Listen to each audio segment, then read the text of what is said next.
Hi, everybody. Dorothy here, professional astrologer. Welcome to this channel. We're going to do the daily astrology forecast. We're also going to do some astro dice like we always do, and then some cards. A card. We usually just do one or two. So with the astrology for today, May 19th, what does it look like? Let's share the screen with you so you get to peek and look and watch with me. The moon, nope, that's not the moon, that's the sun. The sun is at the end of Taurus, and it's going to enter Gemini on, I'm looking at my ephemeris, Friday the 20th at 9:23 p.m. Eastern Daylight Time. So we're at the very end of Taurus. And when we have any planet at the very end of a zodiac sign, remember, it makes a connection to Pluto, and then it gets an opportunity for a couple of days or whatever, because depending on the planet, how it moves, the sun will have about a day and a half to integrate, process whatever the deeper transformation message is as it made its connection to Pluto. The exact connection would have been 8:11 a.m. this morning, Eastern time. So it's still in play. So pay attention to what happened the afternoon in the evening of yesterday, the 18th, and then pay attention to what's going on today, because any information or any feeling, Taurus is all about, the senses. So anything that you feel or you're processing or is coming to you that you just know is taking a deeper dive, that's the Pluto effect, as this planet, the sun, is finishing its trek through Taurus, as well as connecting with Pluto. All right. And again, that will happen first thing this morning.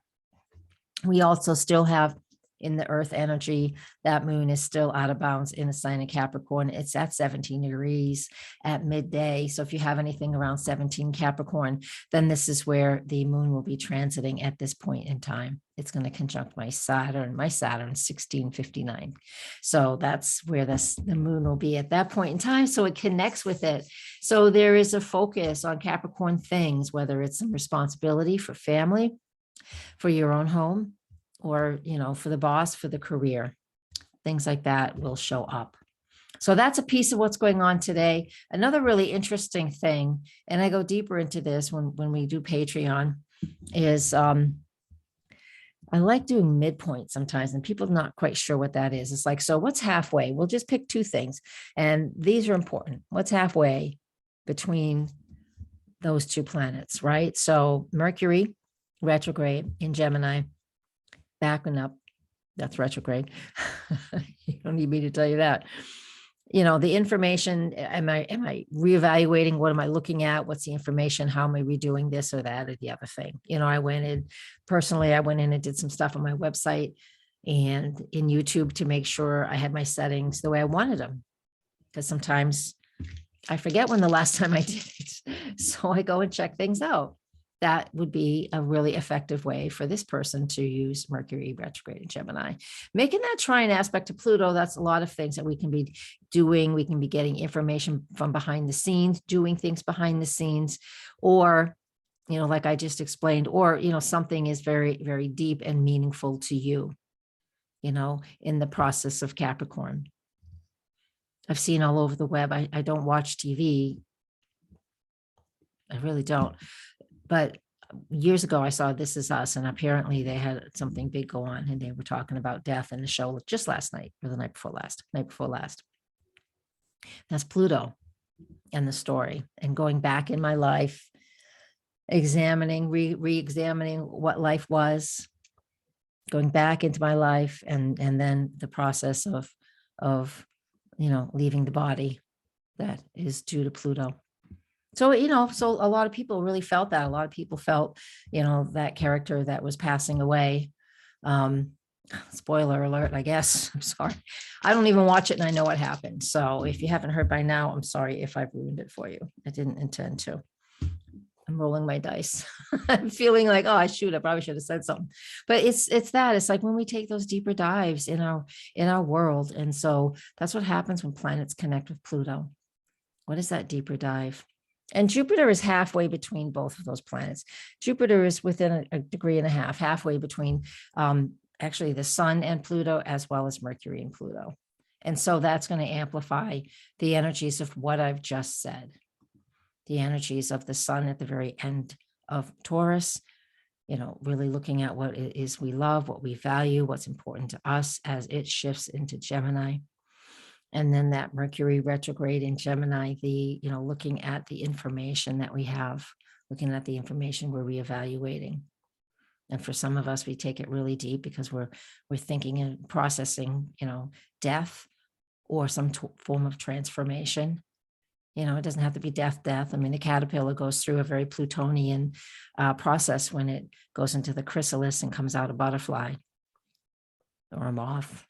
So we're really working, you know, towards a lot of change in our world, especially here in the US. Jupiter will exemplify that, exemplify it. It will exaggerate it too. That's what I meant to say. Jupiter in Aries, it's like, what is it that I need? What do I need? And that's a big piece of what's going on these days. All right. Ooh. Strange indeed. So we get the moon in Sagittarius in the 6th house. Interesting. Moon in Sag, moon in Sag, moon in Sag. That's where it was a couple days ago. Moon in Sag in the 6th house. So if you're asking a question, I'm going to give you the definition, or if you're not, this is the extra message from Spirit. So the moon, you know, our emotions and how we're feeling, how we're processing, how we need to be cared and nurtured for right now, since this is a moment in time in the sign of Sagittarius. So that says we need more fun. We need to play. We need to be authentic and truthful with ourselves. And that is some of the most important things to be doing. Oh, doggone it. I forgot what house I said.